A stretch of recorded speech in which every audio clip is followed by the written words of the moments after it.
Pimples यानी acne बहुत ही common problem है और खासकर टीनेजर्स के अंदर। इसके ऊपर मेरे इस चैनल के ऊपर कई वीडियो हैं, उनको आप देख सकते हैं और उसमें ट्रीटमेंट भी एक्सप्लेन किया गया है। लेकिन बहुत से लोग पूछते हैं कि ये दवाई कैसे लेनी है, कब कब लेनी है, खाने से पहले लेनी है या खाने के बाद में लेनी है, और बहुत सारे क्वेश्चंस जो हैं एक्नी ट्रीटमेंट के बारे में पूछते रहते हैं।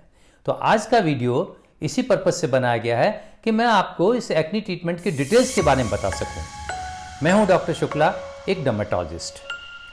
पिंपल्स यानी एक्नी में दवाइयां खाने की भी दी जाती हैं और लगाने की भी दी जाती हैं।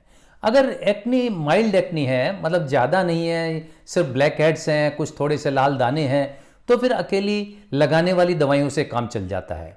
लेकिन अगर एक्नी बहुत ज़्यादा है, उसमें बहुत सारे लाल दाने हैं, जिसे कहते हैं सीवियर एक्नी, कुछ गांठें भी हो गई हैं, तो फिर लगाने के साथ साथ खाने वाली दवाइयों का भी इस्तेमाल करना पड़ता है।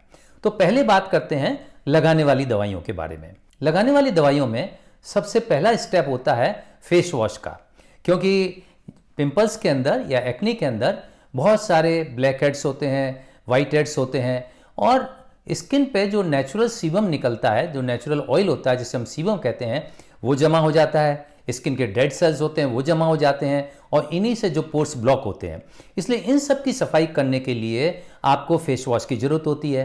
तो फेस वॉश आपका ऐसा होना चाहिए कि जो इन सब चीज़ों को बाहर निकाल सके। तो आप कोई भी अच्छी क्वालिटी का फेस वॉश ले सकते हैं, और इसमें अगर ग्लाइकोलिक एसिड या सैलिसिलिक एसिड पड़ा हुआ होगा तो और भी अच्छा होगा, क्योंकि ये जो है सैलिसिलिक एसिड, ग्लाइकोलिक एसिड, ये पोर्स को, जो ब्लॉक पोर्स हैं उनको थोड़े खोलेंगे।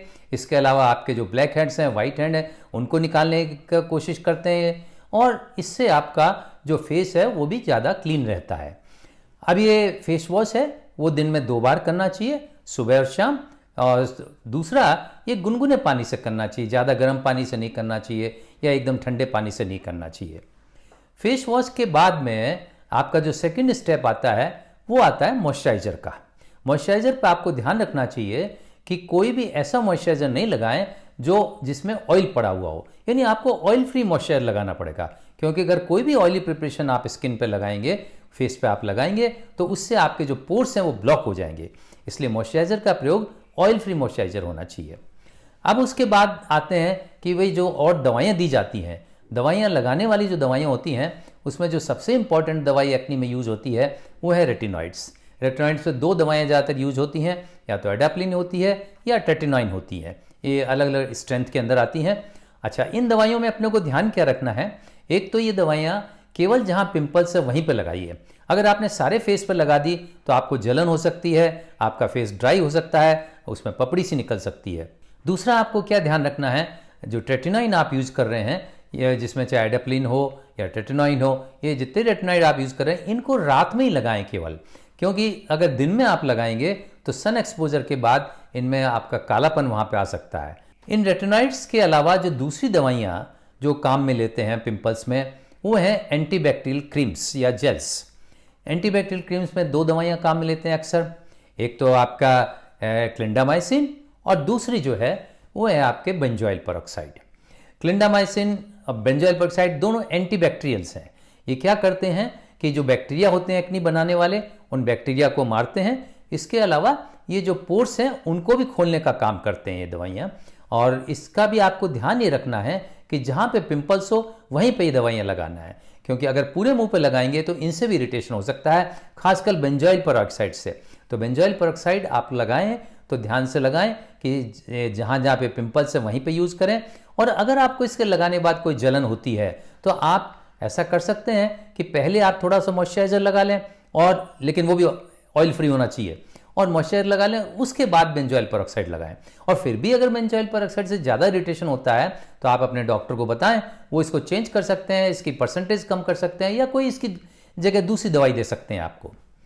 तीसरी एक और दवाई जो है, जो कि अक्सर आपके एक्नी के अंदर दी जाती है लगाने के लिए, वो है एजेलिक एसिड। ये एजेलिक एसिड भी काफ़ी अच्छी दवाई है। इससे आपके जो पोर्स हैं वो भी खुलते हैं, इससे आपके बैक्टीरिया हैं वो भी मरते हैं। और एक और अच्छी बात इससे है कि जो कालापन आ जाता है उसको भी एजेलिक एसिड कम करता है या मिटाता है। तो एजेलिक एसिड आप जहाँ जहाँ आपके दाग हैं, जहाँ पे ये लीजन्स हैं, इन सब पे आप एजेलिक एसिड लगा सकते हैं। अब आते हैं कि लगाने वाली दवाइयों के अलावा खाने वाली दवाइयों के बारे में क्या अपने को जानकारी रखनी चाहिए। जब एक्नी ऐसी होती है कि अकेले लगाने वाली दवाइयों से काम नहीं चल पाता है तो फिर हमको खाने वाली दवाइयाँ देनी पड़ती हैं। खाने वाली दवाइयों में सबसे कॉमन दवाई है एंटीबायोटिक्स। एंटीबायोटिक्स में 2 दवाइयाँ हम ज़्यादातर यूज़ करते हैं, एक डॉक्सीसाइक्लिन यूज़ करते हैं और दूसरी एजिथ्रोमाइसिन यूज़ करते हैं। डॉक्सीसाइक्लिन एक तरह की टेट्रासाइक्लिन है और ये लंबे टाइम तक दी जाती है। अब इसमें आपको ध्यान ये रखना है कि एक तो इसको खाली पेट नहीं लेना है, कुछ ना कुछ खा के लेवें, और दूसरा ये ध्यान रखना है कि इसको 1 गिलास पानी के साथ में लेना है, क्यों अगर ऐसा नहीं लेंगे तो ये आप पेट में जलन कर सकती है, गले में जलन हो सकता है, थोड़ा आपको जी घबरा सकता है, उल्टी आ सकती है। तो इन सब से बचने के लिए इसको 1 गिलास पानी के साथ लेना है और इसके अलावा आपको पानी के थोड़े फ्लूइड्स लेते रहना है। जब तक आप डॉक्सीसाइक्लिन लेते हैं आपको फ्लूइड्स लेते रहना चाहिए। डॉक्सीसाइक्लिन का एक और ध्यान रखना है कि इससे फोटो सेंसिटिविटी होती है, यानी धूप का असर आपके ऊपर ज़्यादा हो जाता है। इसलिए अगर आप डॉक्सीसाइक्लिन ले रहे हैं तो उसके घंटे 2 घंटे बाद या उसके बाद में भी आप ये कोशिश करें कि सन एक्सपोजर अवॉइड करें, और अगर सन एक्सपोजर पर जाना भी है, बाहर जाना है, तो आप कुछ न कुछ आप सनस्क्रीन लगा के बाहर जाएं तो ज़्यादा अच्छा रहेगा। अब दूसरी जो दवाई है वो है एजिथ्रोमाइसिन, जो हम अक्सर यूज़ करते हैं। एजिथ्रोमाइसिन जो है वो आपको या तो इसको खाली पेट लेवें और या खाने के 2 घंटे बाद लेवें। अब इन दवाइयाँ जो हैं आपके एजिथ्रोमाइसिन और डॉक्सीसाइक्लिन, ये दवाइयाँ एक लंबे टाइम तक दी जाती हैं। ये एंटीबायोटिक्स हैं और ये हो सकता है आपको 4 से 6 महीने तक दी जाएं। तो इसलिए आप इनसे डरे नहीं, घबराएं नहीं, क्यों लोग अक्सर सोचते हैं एंटीबायोटिक है, पता नहीं क्या क्या नुकसान कर जाएंगे। इसके लिए डॉक्टर पूरी सावधानी बरतते हैं और इसके साथ जो दवाइयाँ देनी पड़ती हैं एंटीबायोटिक के साथ वो दवाई दे देते हैं आपको। तो इसलिए एंटीबायोटिक्स हो सकता है 4-6 महीने चले, तो आपको इसमें बीच में अपने आप इसको बंद नहीं करनी है, डॉक्टर की सलाह से ही आपको एंटीबायोटिक बंद करनी है। एंटीबायोटिक्स के अलावा जो सबसे इम्पॉर्टेंट दवाई है वो आपके जो एक्नी में दी जाती है, वो खासकर उस एक्नी में दी जाती है जब एक्नी बहुत सीवियर होती है, जब आपके अकेली एंटीबायोटिक से काम नहीं चलता है। तो वो दवाई है रेटिनॉइड एक तरह का, और उसको हम बोलते हैं आइसोटेट्रिनॉइन। आइसोटेट्रिनॉइन एक बहुत ही अच्छी दवाई है और इसके कारण से जो भी सीवियर एक्नी होती है, चाहे वो गांठों वाली एक्नी हो, सिस्टिक एक्नी, या उसमें बड़े बड़े दाने वाली एक्नी हो, वो सब एक्नी से ठीक हो जाती है। आइसोटेट्रिनॉइन विटामिन ए का ही एक तरह का स्वरूप है ये। तो इस आइसोटेट्रिनॉइन में कुछ अपने को सावधानियां बरतनी है। एक तो यह है आइसोटेट्रिनॉइन जो है वो खाने के साथ में लेनी है या खाने के 1 घंटे बाद लेनी है, क्योंकि इसका एब्जॉर्प्शन तभी अच्छा होता है जब आपके पेट में खाना हो। तो इसलिए या तो खाने के साथ या खाने के 1 घंटे बाद इसको लेना होता है। आइसोटेट्रिनॉइन लेने से आपको कुछ प्रॉब्लम्स भी हो सकती हैं। प्रॉब्लम्स ये, वो प्रॉब्लम्स एक रिएक्शन नहीं है, वो आइसोटेट्रिनॉइन का एक गुण है एक्चुअली। तो आइसोटेट्रिनॉइन हम इसलिए देते हैं कि जो पिंपल्स होते हैं आप जानते हैं वो एक्स्ट्रा सीबम के कारण से होते हैं। हमारे स्किन में बहुत सारा सीबम निकलता है और वो सीबम पोर्स को ब्लॉक कर देता है, वही आप ब्लैक हेड और वाइट हेड बनते हैं, वही पिंपल्स बनते हैं।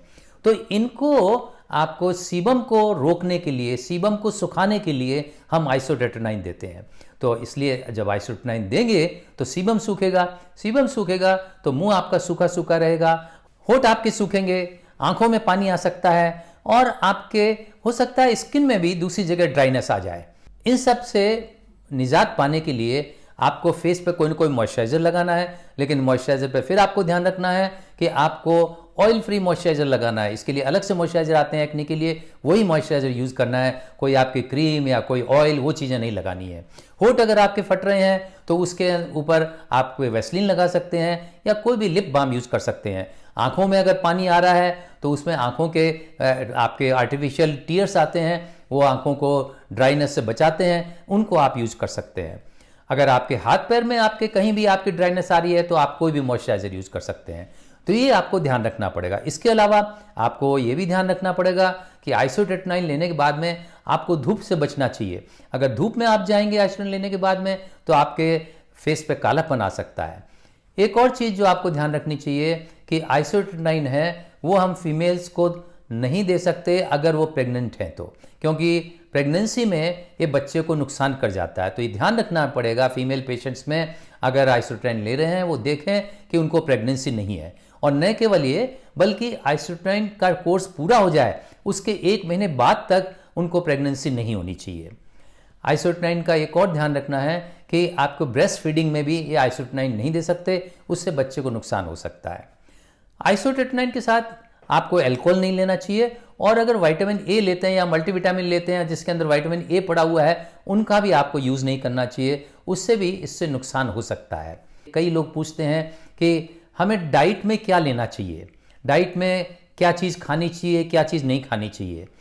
बहुत से लोग कहते हैं कि हमें चॉकलेट खानी चाहिए, नहीं खानी चाहिए। देखिए ऐसा है, बहुत सारी स्टडीज़ इनके ऊपर हुई हैं कि एक्ने में डाइट का क्या रोल है, लेकिन अभी तक कोई 100% इस नतीजे पे नहीं पहुंच सके हैं कि किसी डाइट से कोई एक्ने में नुकसान होता है या किसी डाइट से खाने से एक्ने में फ़ायदा होता है। इसलिए आप सब डाइट ले सकते हैं। एक्ने में आपको ये ध्यान रखना चाहिए कि ये जो आइसोटेटनाइन का कोर्स है और ये जो दूसरी दवाइयाँ हैं, ये लंबे समय तक चलती हैं। बहुत से लोग पूछते हैं कि आइसोटेटनाइन हमने ले लिया, एक्ने का कोर्स पूरा ले लिया, अब हमारे लिए एक्ने कभी नहीं निकलेगी ज़िंदगी में। ऐसा ये सही नहीं है।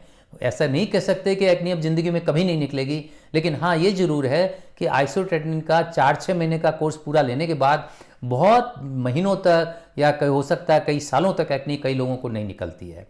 ये बात का ध्यान रखें कि एक्ने की जो दवाइयाँ हैं वो लंबी दवाइयाँ हैं, इनके कोर्स लंबे कोर्स हैं, इसलिए आप इसको बीच में बंद नहीं करें। अगर आप बीच में बंद करेंगे तो आपका कोर्स और लंबा हो जाएगा और आपकी एक्ने भी ठीक नहीं होगी। तो आज के लिए बस इतना ही। अगली बार फिर एक कैसे नए टॉपिक के साथ आपके साथ मुलाकात होगी। तब तक के लिए आपसे आज्ञा चाहता हूँ। धन्यवाद।